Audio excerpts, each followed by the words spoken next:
ನಮಸ್ಕಾರ. ನಾನು ಅರುಣ ಅಂತ ಹೈಸ್ಕೂಲ್ ಶಿಕ್ಷಕಿಯಾಗಿ ಕೆಲಸ ಮಾಡ್ತಾ ಇದ್ದೀನಿ. ಇವಳು ನನ್ನ ಸ್ಟೂಡೆಂಟು ಸೌಭಾಗ್ಯ ಅಂತ. ನಾವು ವಿವಾ ಫೌಂಡೇಶನ್ ಅಂತ ಬೆಂಗಳೂರಿನ ಒಂದು ವಿವಾ ಫೌಂಡೇಶನ್ ಇಂದ ಕೋಟಿಗೆ ಕಲ್ಪವೃಕ್ಷ ದಾನ ಅಂತ ಒಂದು ಅಭಿಯಾನವನ್ನು ಮಾಡ್ತಾ ಇದ್ದೀವಿ. ಈಗ ಕಲಬುರ್ಗಿಗೆ ಹೋಗ್ತಾ ಇದ್ದೀವಿ. ಈಗ ಆಲ್ಮೋಸ್ಟ್ ಇನ್ನೊಂದು 1 ಅವರ್ ರೀಚ್ ಆಗ್ತೀವಿ.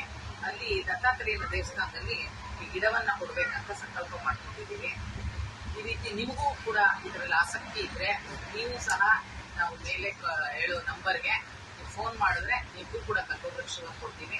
ನೀವು ಅದನ್ನ ಹಾಕಿ ನಿಮ್ಮ ಮನೇಲಿ ಬೆಳೆಸ್ಕೋಬಹುದು. ನಮಸ್ತೆ. ಆತ್ಮೀಯರೇ, ಎಲ್ರಿಗೂ ನಮಸ್ಕಾರ. ನಾನು ಡಾಕ್ಟರ್ ವಿ ಸೌಭಾಗ್ಯ ಕೃಷ್ಣೇಗೌಡ ಅಂತ. ಅರುಣ ಮೇಡಮ್ ನಮ್ಮ ಗುರುಗಳು, ಅವರು ಶಿಕ್ಷಣ ಇಲಾಖೆಯಲ್ಲಿ ಇರುವಂತದ್ದು. ನಾವು ಬಾಣಗಾಪುರಕ್ಕೆ ಹೊರಟಿದ್ವಿ. ಈಗ ವಿವಾ ಫೌಂಡೇಶನ್ ಇಂದ 1 ಕೋಟಿ ತೆಂಗಿನ ಸಸಿಯನ್ನ ಉಚಿತವಾಗಿ ದಾನ ಮಾಡುವಂತ ಒಂದು ಕಾರ್ಯಕ್ರಮವನ್ನು ಹಮ್ಮಿಕೊಂಡಿದ್ದೀವಿ. ಹಾಗಾಗಿ ನಾವು ಗುಲ್ಬರ್ಗಾಗ ಈಗ ಹೋಗಿ ಟ್ರೈನಲ್ಲಿ ಹೋಗ್ತಾ ಇದ್ದೀವಿ. ನಾವೆಲ್ಲರೂ ಟ್ರೈನಲ್ಲಿ ಹೋಗಿ ವಿವಾ ಫೌಂಡೇಶನ್ ಕಡೆಯಿಂದ ಗಾಣಗಾಪುರ ದೇವಸ್ಥಾನದಲ್ಲಿ ಈ ಒಂದು ಕಲ್ಪವೃಕ್ಷವನ್ನ ಬೆಳೆಸಬೇಕು ಅನ್ನೋ ಒಂದು ಆಸೆ ಆಗಿದೆ. ಇದನ್ನ ಗಾಣಗಾಪುರ ದೇವಸ್ಥಾನಕ್ಕೆ ಕೊಡ್ತಾ ಇದ್ದೀವಿ.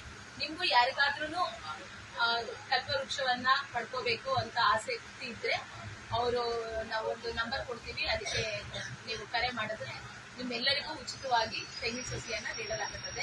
ವಿವಾ ಫೌಂಡೇಶನ್ ಕಡೆಯಿಂದ ಎಲ್ರಿಗೂ ಶುಭವಾಗಲಿ ಅಂತ ಹೇಳಿ ಧನ್ಯವಾದಗಳು.